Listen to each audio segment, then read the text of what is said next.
Hello, everyone, and welcome to the show.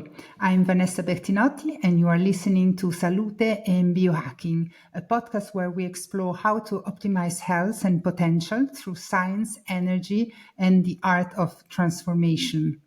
Think of biohacking not just a tool, a strategy, but as a way of relating to your body with intention. It's about tuning in, evolving daily, and supporting the body, mind, and soul in harmony. Please remember this podcast is for informational purpose only and does not replace medical or therapeutic consultation. If you found this episode valuable, help us amplify its reach. Share it, subscribe, and leave a review on your favorite platform. My book, Biohacking Guide, A Journey Through Science, Nature, and Consciousness, is now available on Amazon in English, Portuguese, French, Italian, and Spanish. You'll find all the links in the show notes of this episode. This episode is sponsored by Energy Biotics, a next level probiotic that has truly transformed my energy, focus, and gut brain balance. Just head to energyappbiotics.com and use the discount code Vanessa6. Today, I'm thrilled to welcome Dr. Isabel Perez, a holistic and integrative dentist based in Seattle. With over 15 years of experience, Dr. Perez bridges oral health with emotional, hormonal, and systemic wellness through a revolutionary approach called Biodental health. She explores how our teeth store emotional imprints, hormonal pattern, and even ancestral trauma, revealing that true healing begins in the mouth. Isabel, welcome. I am so happy to have you here. Thank you so much, Vanessa. Thank you for having me. So, Isabel, can you share a bit about your personal journey from conventional dentistry into this deeper integrative path? Yes, absolutely. Well, my journey began in conventional dentistry, where I was Mhm, trained to treat symptoms, just look at a tooth, find what's the problem, and then just feel it or treat it. So, mhm, cavities, infections, the mechanical issues. mhm, But quickly, I started realizing that with the information and the knowledge that I had from dental school, there was something missing. And I had a couple of patients where, with the information I got from dental school, that was not enough. And they were mhm, having symptoms in their mouth, like sores and a lot of inflammation, but they were not improving. So I soon realized that I needed to go and look for more information to help my patients.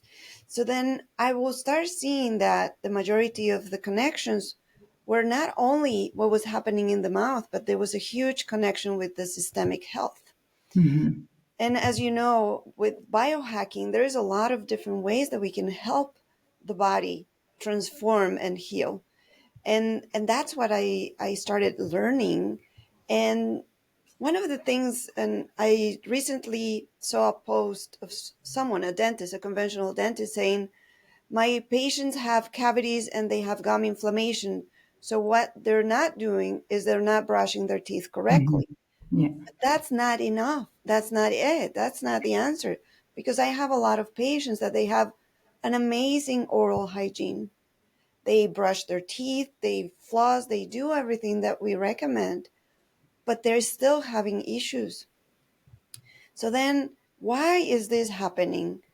And the reason is that you have to go beyond the oral health or Mhm, the just the localized area, and you have to go and find the root cause of the problem. And a lot of the times is connected with the systemic health.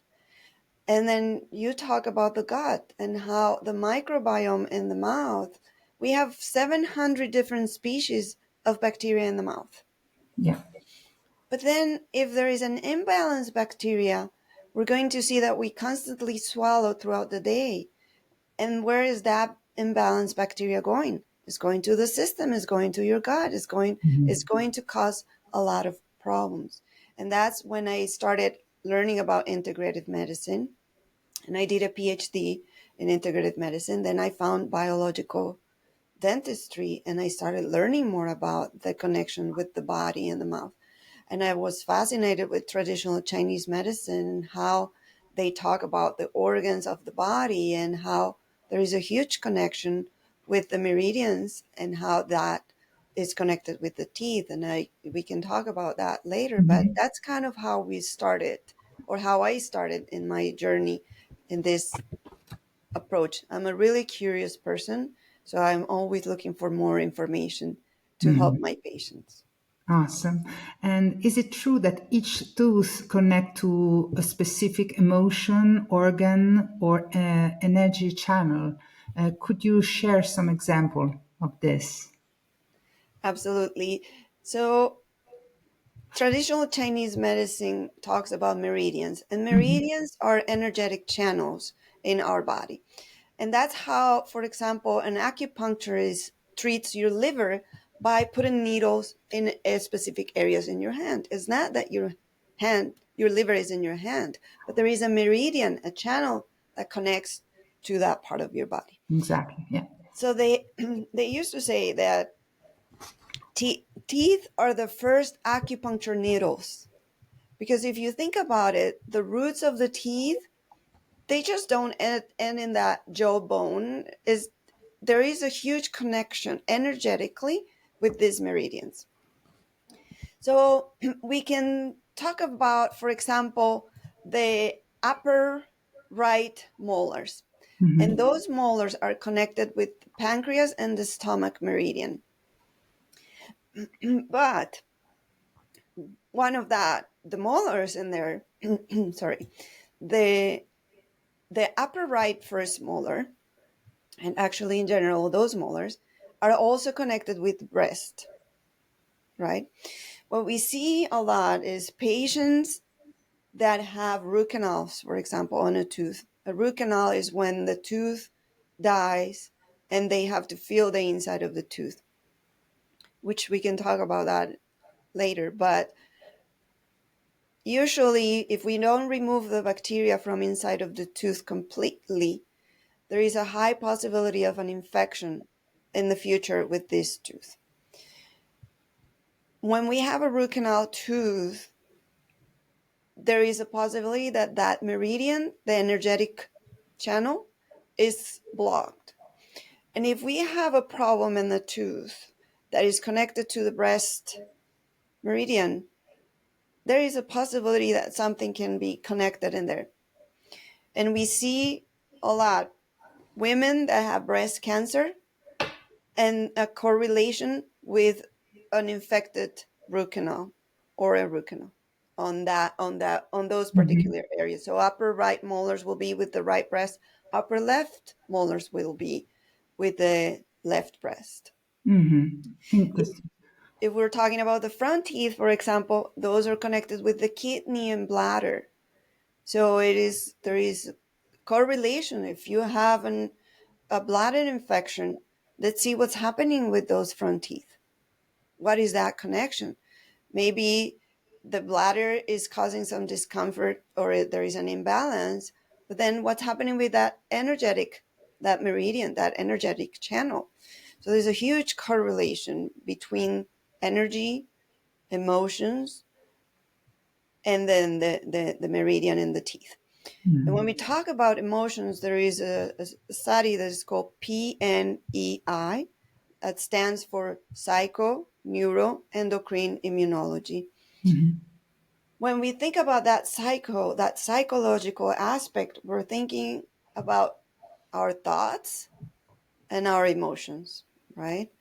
And if you start having an imbalance on that first part, the psychological, we're going to create a cascade reaction in our body. So that psychological, what you're thinking, what the emotions you're experiencing are going to cause problems in your nervous system.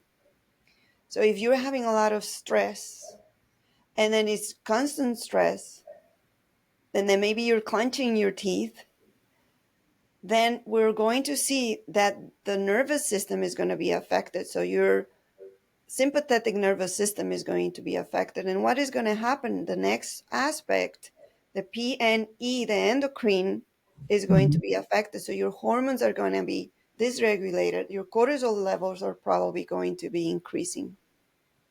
And the last aspect is the immune system. So if all this is happening, one little thinking, one thought, one emotion can be causing an imbalance in the rest of the system, in the rest of the body. Wow, it's amazing. It is incredible. Yes. And what is biodental health and how does it differ from traditional dentistry? Why do you think the emotional, hormonal, and energetic layer of oral health are so often overlooked in the clinical care? So, because you explain, the connection and why it's not so popular in the conventional dentistry. So I mentioned the curiosity that I Mhm. have, Yeah. and this is how I approach everything in my life. Mhm.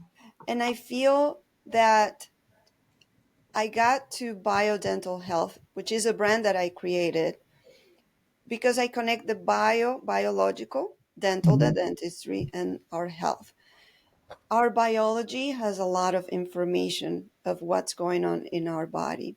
Unfortunately, in dental school, conventional dentists, when they do dentistry, when they go through the career, they don't talk about the emotions.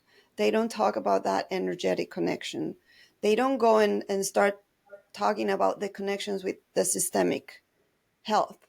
Now they're starting to, because there is more information now Mhm. talking about the connection with the systemic health, there is a lot more articles that are coming out with Yeah. that correlation. For example, when we find this imbalanced bacteria, there is a aggressive bacteria in the mouth that is called a spirochete. And the spirochete has been found in the brains of patients with Alzheimer's disease. Yeah. So now there is more information. So people that are curious about, is there something else other than what I've learned in dental school, or is there something else other than aesthetics? Because a lot of dentists go and, oh, I want to be geared more towards aesthetics, or just a new way of doing a crown, things like that. But when we start seeing that there are more pieces to this puzzle that is health, Mhm. and we start looking for more information, that's when we start discovering the that biodental health is the way for everybody to be treating their patients, not Mhm. staying with just the information that they got in dental school, because there is more to a human being, there's more to health than just looking at this small zone or Mhm. this small area. And how do unprocessed emotion like grief, fear, or anger manifest in the mouth?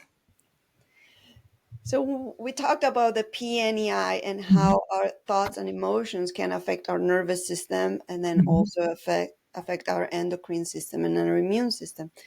When we don't process emotions, there is a reaction with the rest of the systems. So for example, when we have a patient that has a lot of stress, Mhm. they might be clenching and grinding their teeth. Then what happens is that there is an increased inflammation in the body, and it's not only just in the mouth but is also in the systemic health, right? So then we can see a lot more inflammation in the gums, we can see a lot more bone loss, and each of those different aspects are connected to a specific biological information or code or a meaning.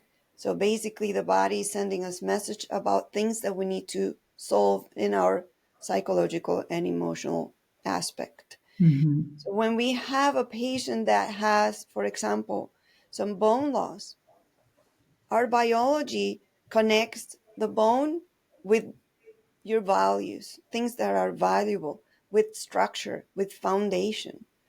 So when you look that there is recession, the gums are receding, for example. And what is the function of the gums? The gums are there to protect the bone. But if there is something in your life that is losing the structure, is you're losing some of your values, or you're not able to value yourself, when you're not valuing your worth, and this is big in a lot of women especially, that Mhm. we don't, and then a lot of men, there is a lot of talk about the imposter syndrome, Yeah. and how we're not valuing our worth or valuing ourselves. There is a huge connection with bone loss and not valuing yourself. So a lot of different emotions like the grief and the anger are showing information in the mouth in different aspects. So we have to go and decode the information that the body is trying to communicate. And the body always speak what the soul is suppressing. Wow. So it is a powerful, the mouth is the gateway to your emotions, to your soul. And have you seen cases where patients experience oral healing after emotional or somatic breakthrough? Yes, Yeah. many times. Unfortunately, when we go through emotional or trauma, emotional conflicts or trauma, the process takes time to get to when I can see the signs or the symptoms. Usually, and in any disease, when you get a diagnosis, the disease didn't just start it there. It has it has been through a huge process to be able to get to where it got. So a patient, for example, with diabetes, the disease didn't develop overnight. It has been years. It's a chronic condition to get to where they got at this moment. It's the same thing with the emotional conflicts. The emotional conflict, when we're repressing these emotions, we will see the symptoms or the signs in the future.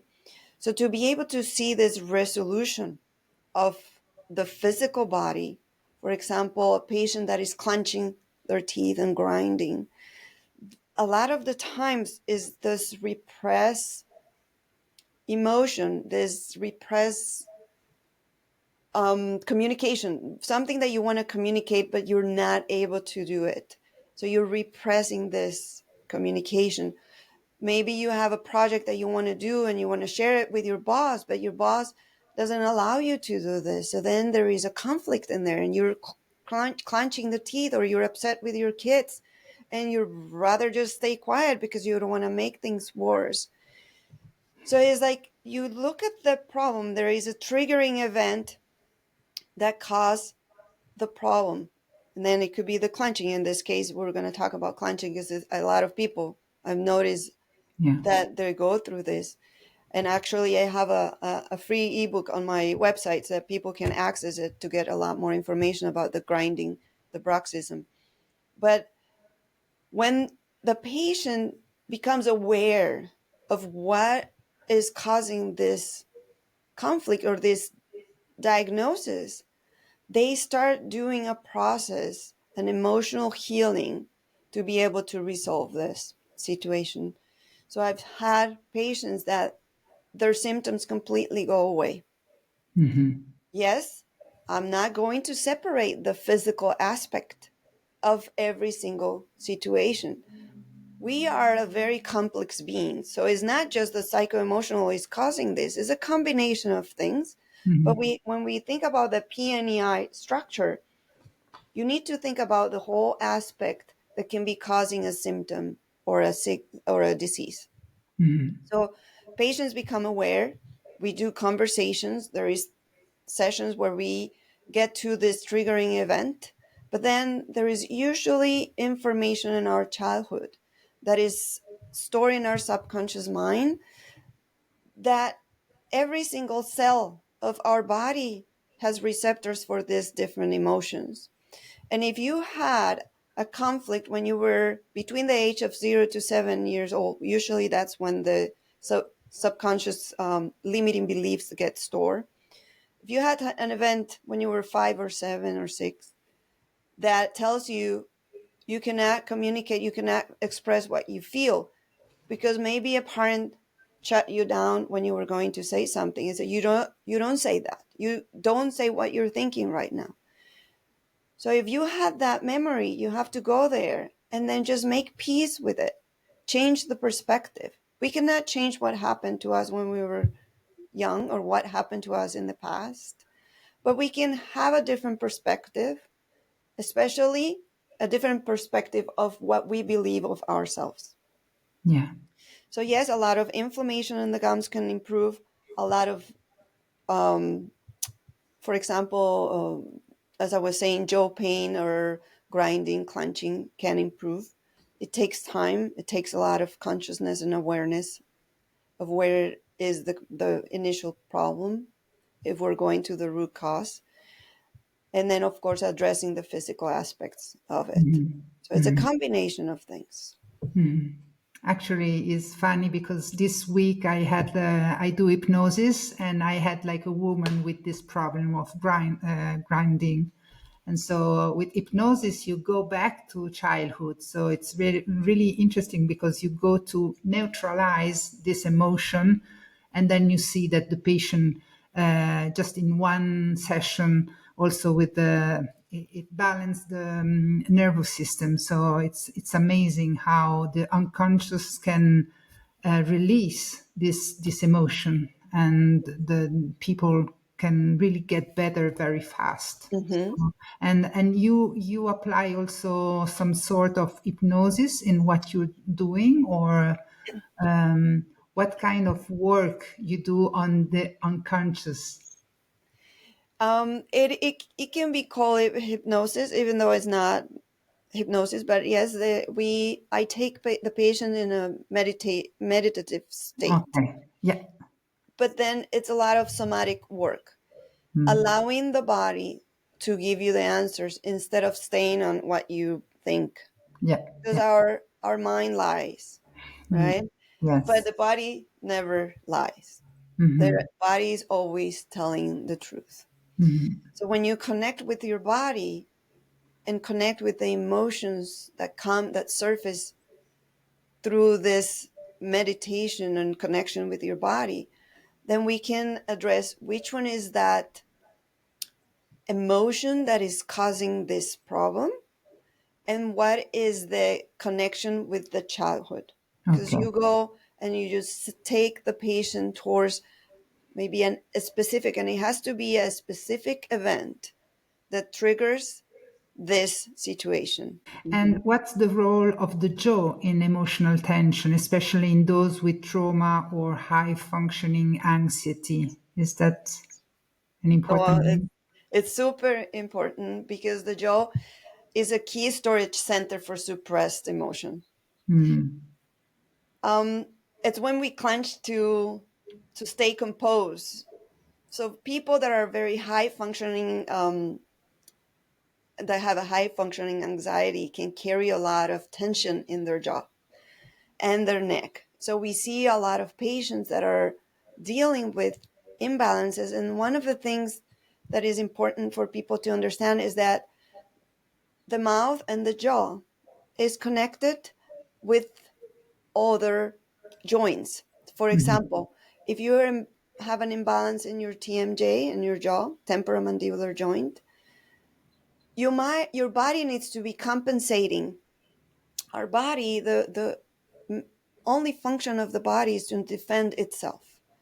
So one way to defend itself when there is an imbalance in the jaw is like, okay, I'm going to adjust myself. So these muscles are going to get really contracted, but then I'm going to release some of the tension on the other side. So now we're creating an imbalance. So then what happens? Then your shoulders start changing, and then Mhm. your hips start changing. So when you see patients, for example, physical therapies see a lot of patients with hip issues, it is important for them to understand that there might be a connection with the jaw. Okay. The, the hip also has a huge storage for emotions. And a lot of women, they release or they manifest these emotions and these conflicts through their hips. But then a lot of people through their shoulders. And that is, it can be that the TMJ issue is the origin or the root cause of those other Mm. areas because it stores a lot of information. Women with that are going through perimenopause, menopause, they have, or men also go through andropause, right? They do also have some changes in their hormones. But the women when they start going through the different changes, we see that, for example, the estrogen levels start changing, start dropping. Mhm. And the TMJ has a lot of connection with estrogen levels. So if you think about it, now we're having that endocrine system being connected to create a response in the immune system, and then maybe causing inflammation. So then we're now having inflammation in the jaw. Mhm. So it's important to see how the body is connected and how everything needs to be evaluated when you're treating something. But definitely the jaw is one of the indications that there is something going on at the emotional level. Mhm. Excellent. And do the front teeth carry symbolism around identity or expression? Yes. When we talked about the connection with the meridians, and this Mhm. is an aspect with traditional Chinese medicine, but if we go and look for a connection with psychology, what is it that you show when you first meet someone, for example? Your front teeth, your smile, right? Or what is it that you hide when you don't want to show yourself, your true self? Or maybe you don't want to say something and you want to hide what you have to say, then you just close your lips. You're hiding your front teeth. But not only that, and I study dental decoding, which is something that Dr. Christian Bayer, which is he's a dentist, a French dentist, and started connecting the teeth with different conflicts. So he is connecting every single tooth with a conflict. And the front teeth, that's what they represent. They represent ourselves, but there is also a connection, for example, with your father, with your mother. There is a connection with how vulnerable are you in different aspects of your life, with aggression.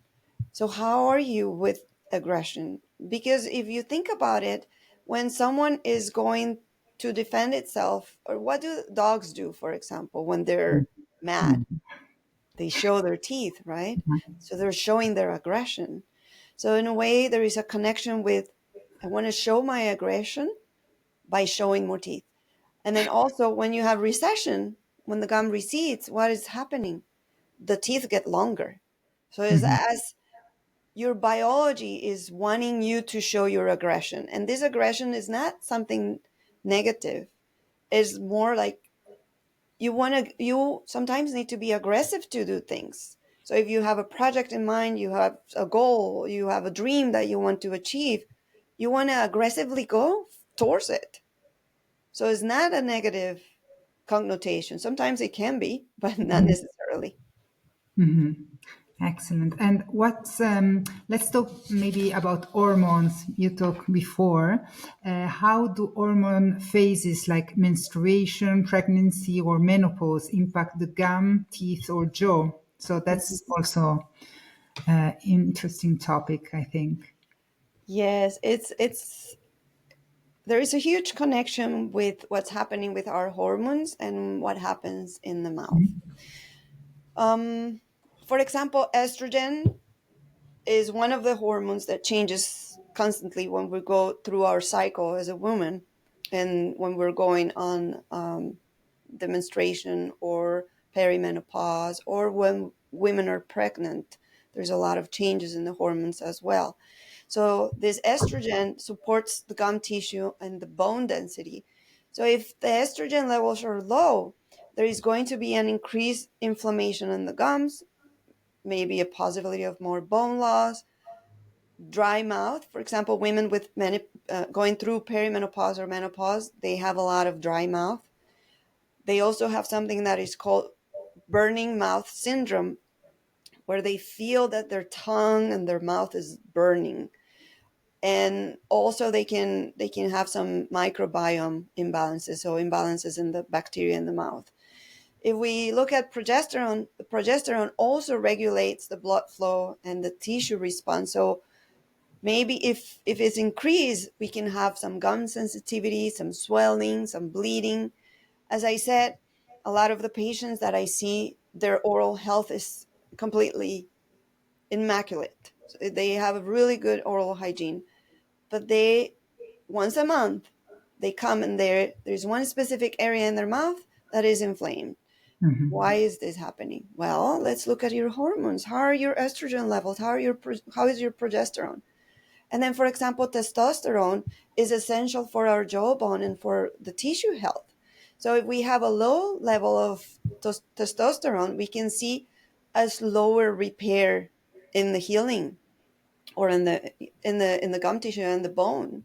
Hmm. The cortisol levels, we talked about how an increased stress can increase the cortisol levels, and that affects the immunity, affects the saliva production. So it's going to affect how our body is responding to the function that it has, which is, for example, the saliva is bathing the teeth, so it's keeping everything completely moist, reducing the chances of bacteria to stick to the teeth more.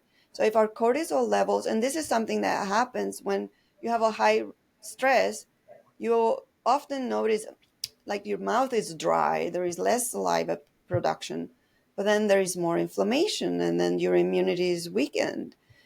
So there is a huge connection when we talk about hormones and what we can see in the mouth. Hmm. Hmm.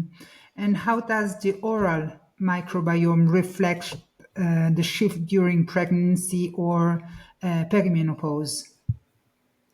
So as I mentioned, the different hormones can affect the, for example, the saliva production. Hmm.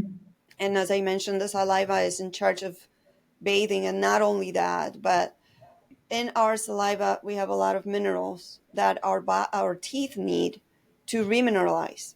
So when we have a patient that has dry mouth, there is a huge correlation with high risk decay or cavities. And that's because the bacteria is sticking to the teeth more. But there is also a change in the pH. And different microbes like an environment that is more acidic, that is more prone to just, they can reproduce and replicate more, a more aggressive bacteria. So then when we have more aggressive bacteria, we have a more increased inflammation, more chances of bone loss. So it creates a cascade reaction when we have an imbalanced microbiome. And that usually can be connected with systemic conditions and perimenopause, pregnancy. There is a lot of changes in our systemic balance, especially with the hormones. Mhm, mhm. And what are the signs that oral imbalances might reflect deeper issues such as gut dysbiosis or nervous system dysregulation? So we already talked about the inflammation and the bone loss, but Mhm, then we need to consider things that people normally experience. For example, bad breath or halitosis. mhm, Right? That's one sign. Okay, there is something going on. It's not normal for a patient or a person to have bad breath, and it can be coming from different root causes, right? But if the problem is in the mouth, then let's look at the microbiome. Let's look at the oral hygiene. We can also see on the tongue, the tongue has a lot of information for us.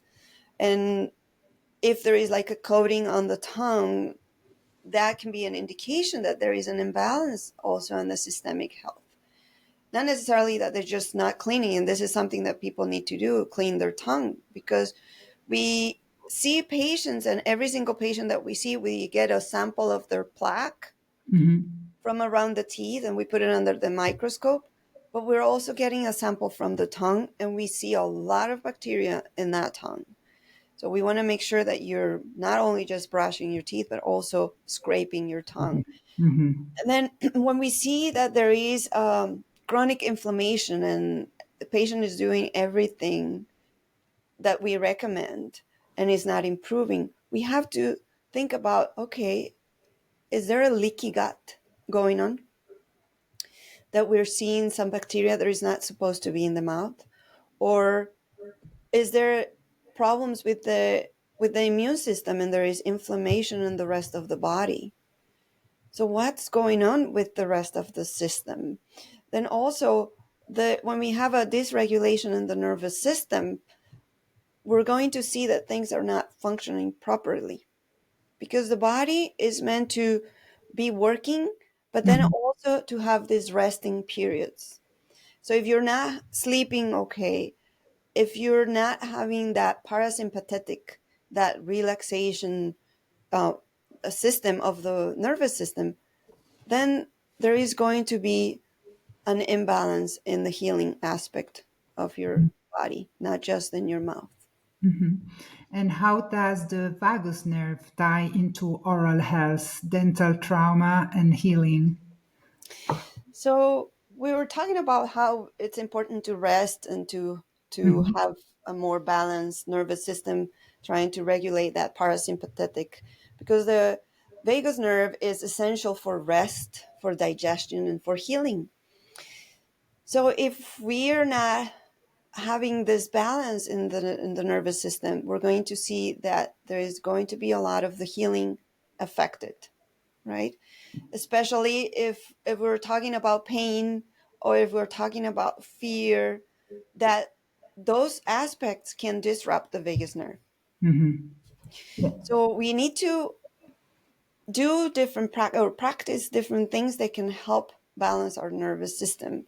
We using breath work, for example, Mhm. meditation, or sound healing is beautiful, because we are energetic beings. So we're not just this mass, this body. We're more than that. Mhm. So when we use frequencies, for example, and we can be talking about sound frequencies, we can be talking about, for example, Ouais. essential oils or flower remedies. They can help balance that nervous system, and then we can just have a more calm vagus nerve to Mhm. improve our rest, to improve our digestion and our healing. Mhm. Excellent. And what are some rituals or daily practice you recommend to reconnect with the mouth as a sacred portal to self-awareness? um, I am really passionate about the connection with our body and the energy centers, the Mhm. chakra system. Mhm. And when we are talking about the connection with the meridians and the teeth, there is also a connection with energy centers, with the chakra Mhm. system. Mhm. If we can balance our energy centers through the different aspects of what they need, for example, if we're talking about the root chakra, Mhm.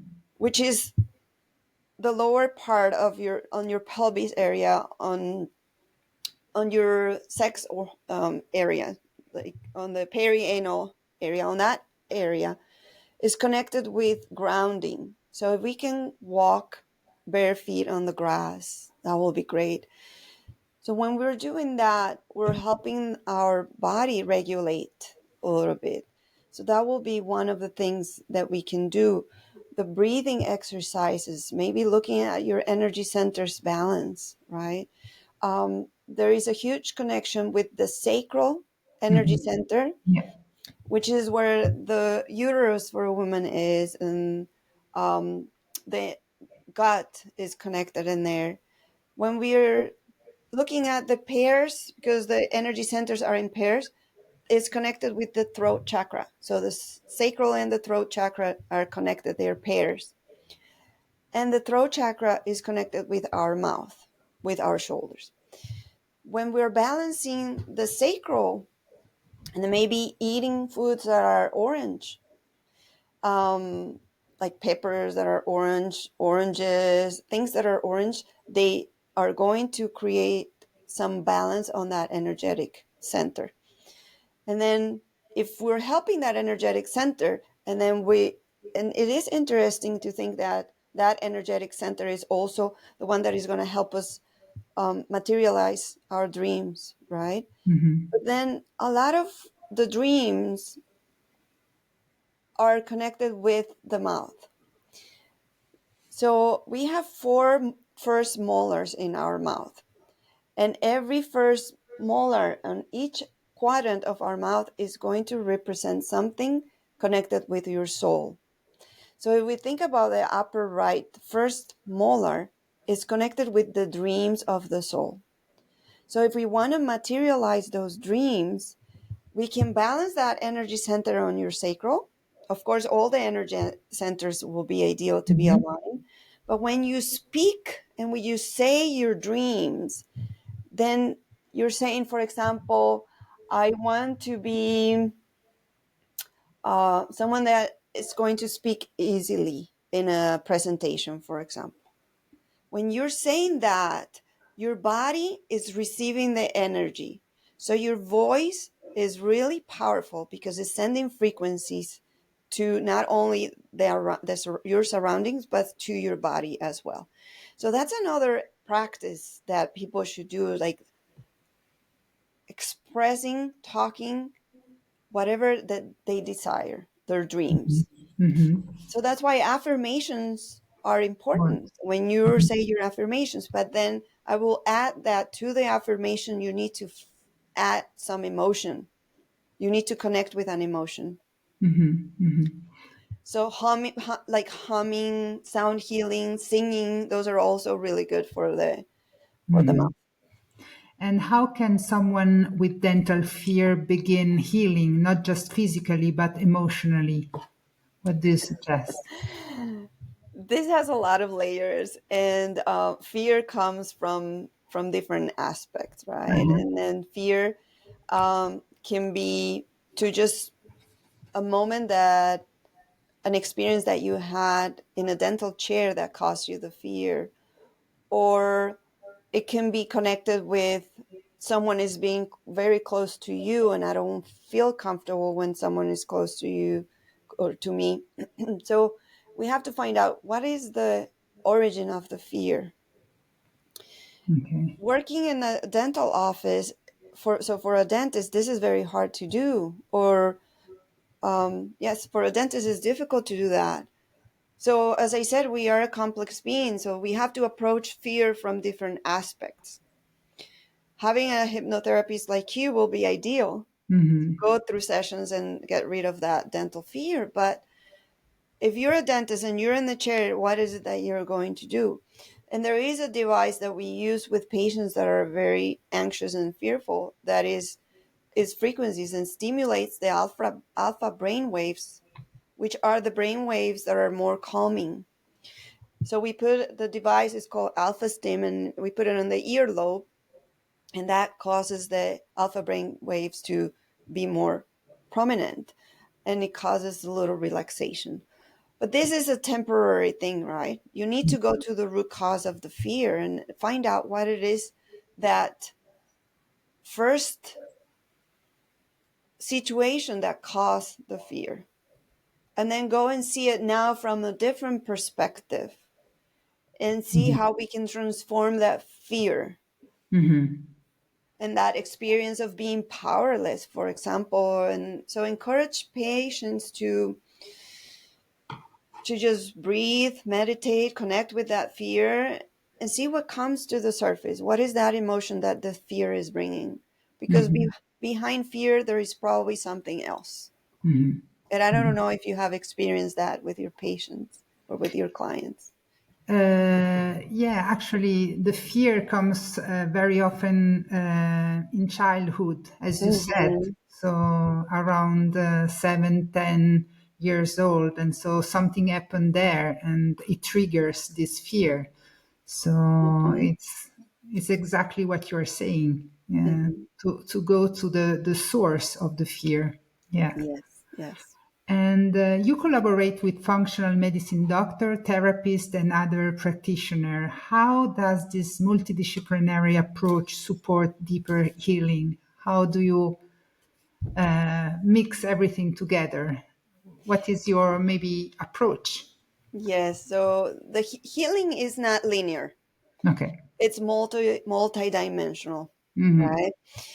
And I cannot have all the answers. It's impossible for one person to have all the answers. So patients and everybody, this is something I encourage all my patients and the people that I teach, is that you have to be your own advocate in your health, because you can go to multiple practitioners and receive different answers from all of them.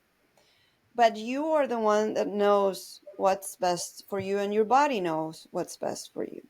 So we need to have a team that is going to be collaborating to help with the healing. So if I see that there is a patient that, for example, has fear, I can help with finding what is the root cause of that. But if this patient doesn't resonate with going there, maybe Yeah. it's more in their head, maybe they need a different approach. So we need to find a different person, a different professional that is going to be connecting with this specific person Yes.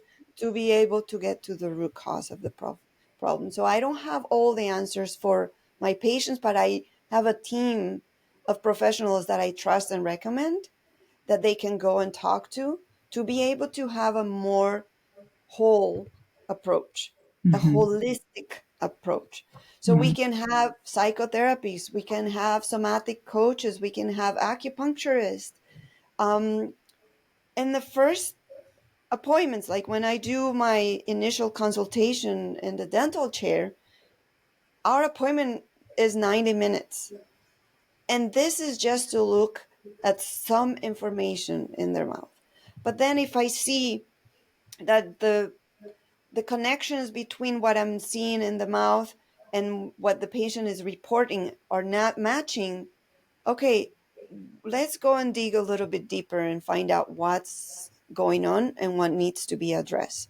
So then maybe I think, I don't, you have a really good oral hygiene, but then you're having bone loss, you're having an inflammation on your gums.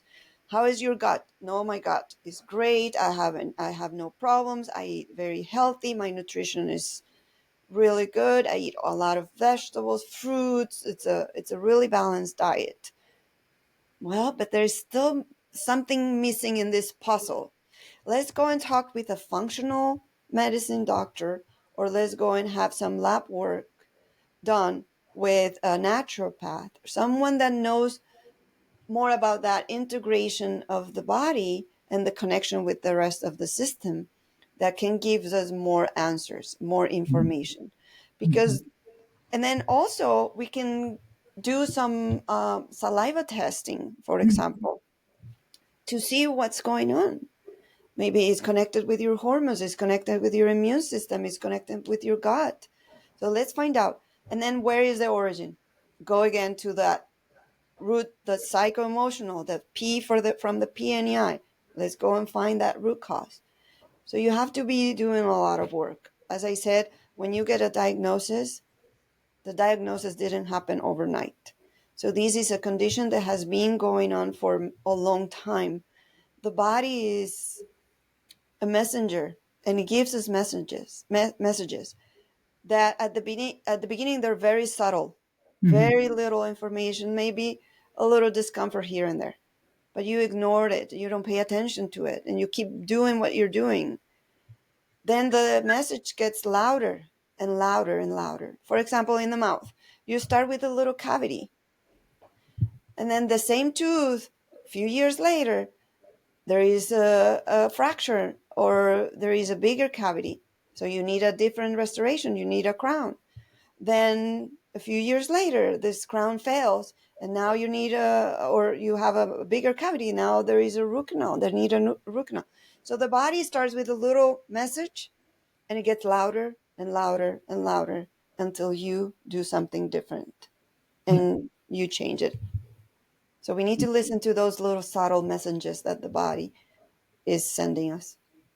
Excellent. Yeah. And are you currently developing any retreats or program or offerings?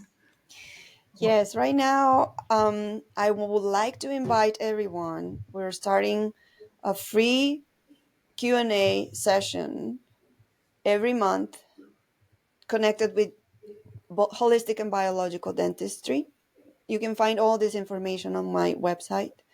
And I'm doing a program, master class, series of master classes, and right now we're working the energy of perimenopause. The Hmm. next master class is going to be with weight, this imbalances. We're going to talk about anxiety, depression, overwhelm. So a lot of different topics. And then we're going to have a retreat in September. Wow. Where in the retreat? We're thinking about Mount Shasta. We're just doing the logistics now, but Mount Shasta in California. Hmm. Wow. So many things going on. And where can listening learn more about your work or connect with your community? So the website is the best place to The look. website is the best place, drisabelperez.com, Hmm. or on Instagram, Dr. Dot, so Dr. Dot Isabel Perez. I usually post a lot of information on Instagram. And Hmm. then soon I'm gonna have on my YouTube a lot more information. It was not very active, but some of these Q&As that we're going to be doing with the master classes and the holistic approach in dentistry, I'm gonna be posting them on YouTube so people can access more information there.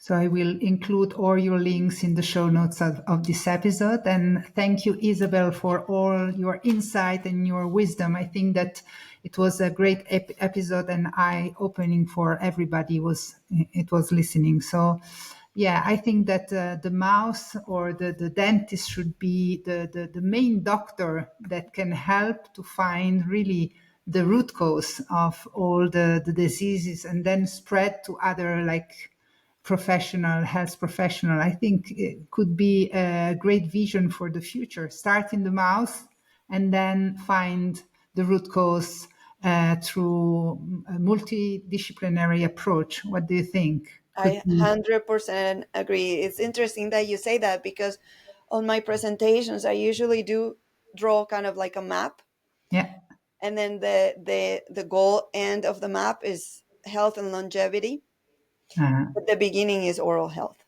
yeah. I So as think, you have to go through all these towns, which are the psycho-emotional, the nutrition, the exercise, the rest, the transgenerational that we didn't talk about, how there is a huge connection with our mm, ancestors and what's happening in our body and in our mouth.